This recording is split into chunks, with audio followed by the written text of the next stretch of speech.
একটা অত্যন্ত সুখবর দিতে চাই সমগ্র জাতির উদ্দেশ্যে।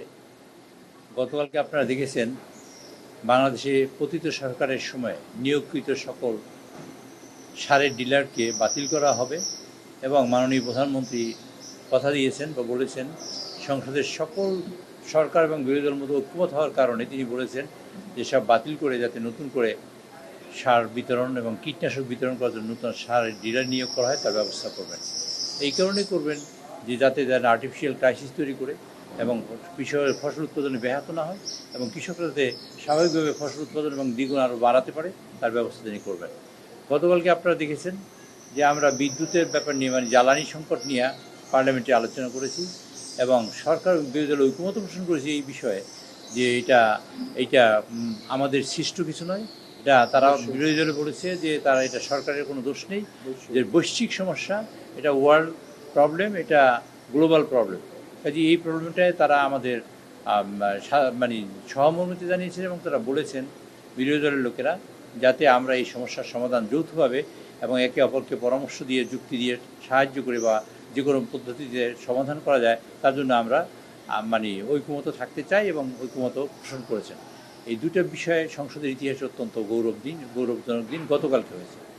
আজকে অত্যন্ত একটা ঐতিহাসিক দিন আজকে বলবো বাংলাদেশের সংসদের ইতিহাসে। আর কখনো এই ঘটনায় যা আজকে ঘটেছে, মাননীয় সংসদ নেতা প্রধানমন্ত্রী জনাব তারেক রহমান তিনি সংসদে দাঁড়িয়ে তিনি বলেছেন বিরোধী দলীয় নেতা যে প্রস্তাব দিয়েছেন সেই প্রস্তাবের প্রেক্ষিতে আজকে জ্বালানি সংকট নিয়ে এবং বিদ্যুৎ নিয়ে সকল বিষয় নিয়ে একটি ঐকমত্যের ভিত্তিতে একটি কমিটি গঠন করা হবে। মাননীয় বিদ্যুৎ মন্ত্রী তার সভাপতিত্ব করবেন এবং সরকার দল থেকে 5 জন সদস্য থাকবেন, তার একজন সদস্য আমার পাশে আছেন মিয়া মোহাম্মদ নুরুদ্দিন আপু, এবং বিরোধী দল থেকেও 5 জন সদস্য থাকবেন, তারা দিবেন। আমরা 10 সদস্য মিলে এই দেশে যে সমস্যা আছে তার সমাধান করার জন্য বিশেষ করে জ্বালানি ক্ষেত্রে তা আমরা ঐকমত্য পোষণ করি এবং সেটা করব। এটা একটা শুভ সূচনা। এই সূচনা দিয়েই আমরা মনে করি, আমরা অনেকবার বলেছি, আমি এইখানে দাঁড়িয়ে অনেকবার বলেছি বা বিভিন্ন জায়গায় বলেছি, জাতীয় সকল সমস্যার কেন্দ্রবিন্দু সমাধানের কেন্দ্রবিন্দু হবে এই সংসদ। কাজেই সেটার মানে শুভ সূচনা হয়েছে আজকে।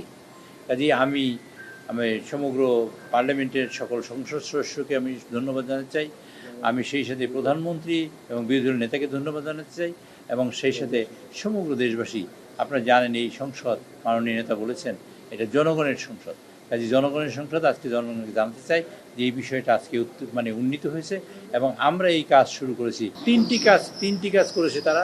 একটা হলো আর্টিফিশিয়াল ক্রাইসিস তৈরি করেছে, যে এইখানে 10 জন ডিলার আছে, সেখানে 2 জন ডিলারের সার তুলতো আর 8 জনই তুলতো না। এই ক্রাইসিস তৈরি করে এই টাকা লাভের টাকা ভাগাভাগি করে তারা সবাই, এটা একটা প্রবলেম ছিল। 2 নম্বরে একটা প্রবলেম ছিল, তার বাড়ি এই গ্রামে ধরেন ডিলার নিয়োগ করা হয়েছে, দেখা গেলো আর 2 উপজেলা পরে তার বাড়ি, এই উপজেলাতে বাড়িই না, সে জানেও না যে এই উপজেলায় কারা আছে।